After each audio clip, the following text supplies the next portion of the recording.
A Samsung dryer that won't power on can be caused by several issues, including power supply problems, a damaged thermal fuse, or a faulty start switch. To troubleshoot, first check the power supply by ensuring the dryer is properly plugged into the outlet and examining the cord for any signs of damage. If the cord is damaged, replace it with a new one.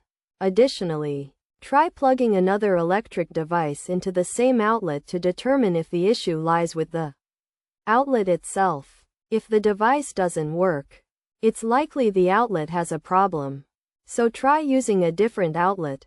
If the circuit breaker has tripped, turn it back on. If none of these steps resolve the issue, the thermal fuse may be the culprit.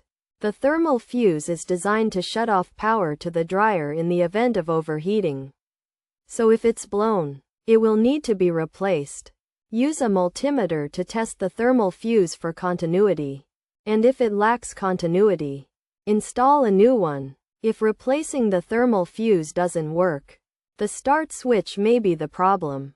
Press the start switch to see if it produces a humming sound, indicating it's functioning properly. You can also use a multimeter to test the start switch.